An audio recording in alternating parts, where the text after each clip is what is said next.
Hello student, তোমরা যারা ক্যালকাটা ইউনিভার্সিটির আন্ডারে সেমিস্টার 4-এর ছাত্রছাত্রী আছো এবং তোমাদের রাষ্ট্রবিজ্ঞান সাবজেক্টে অনার্স আছে, তোমাদের জন্য আজকের ক্লাসটা খুবই গুরুত্বপূর্ণ।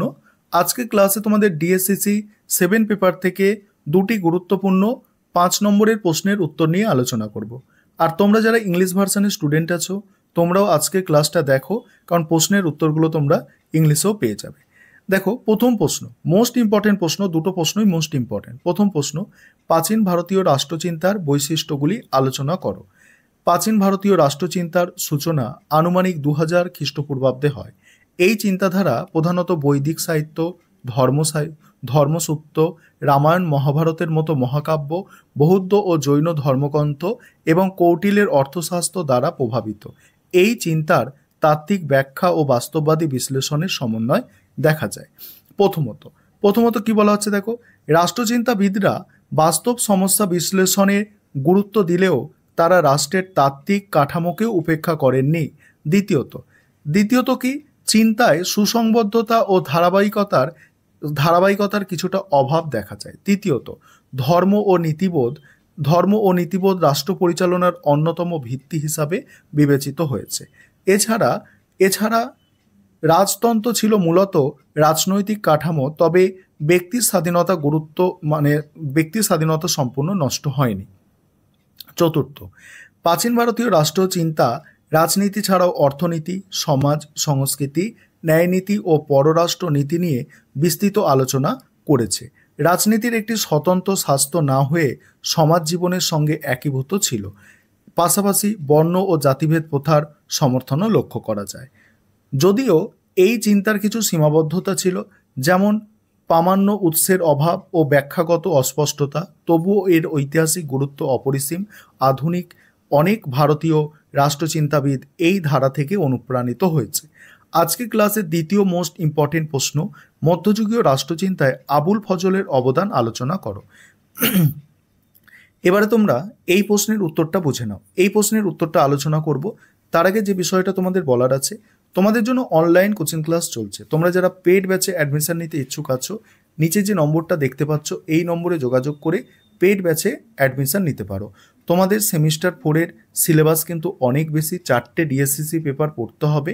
তাই তোমরা যারা প্রথম থেকে ভালো করে পড়াশোনা শুরু করবে ভাবছো, তোমরা অবশ্যই পেড ব্যাচে অ্যাডমিশন নাও, কারণ 4টে পেপার, অনেক প্রশ্ন উত্তর তোমাদের করতে হবে, অনেক কিছু জানতে হবে এই সেমিস্টারে।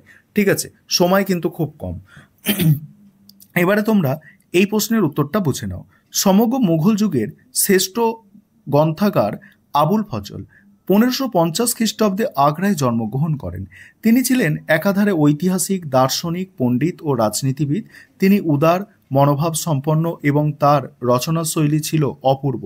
তিনি ছিলেন আকবরের দরবারের অন্যতম প্রধান সদস্য এবং সম্রাটের ঘনিষ্ঠ বন্ধু।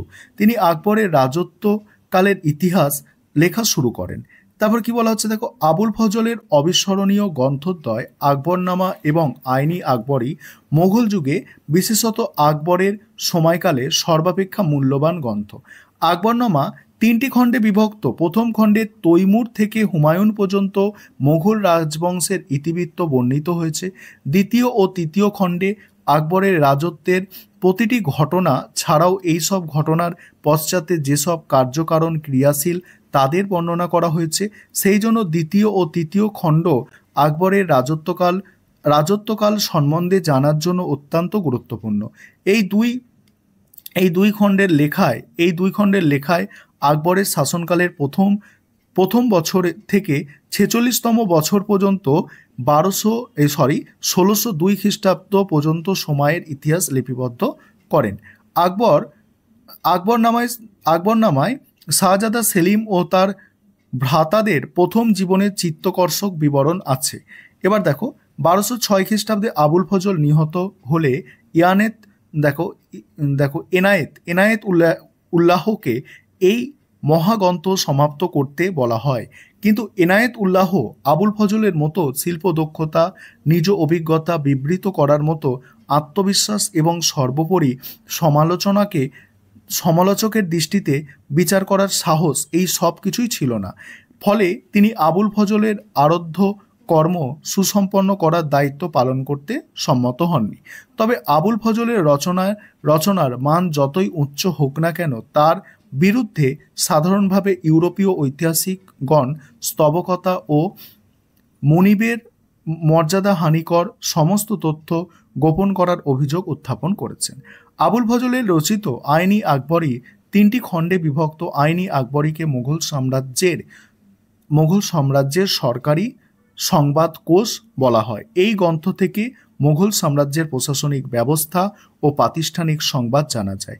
ফলে আইনি আকবরী মুঘল প্রশাসন ব্যবস্থাকে জানার ব্যাপারে অতি মূল্যবান গ্রন্থ।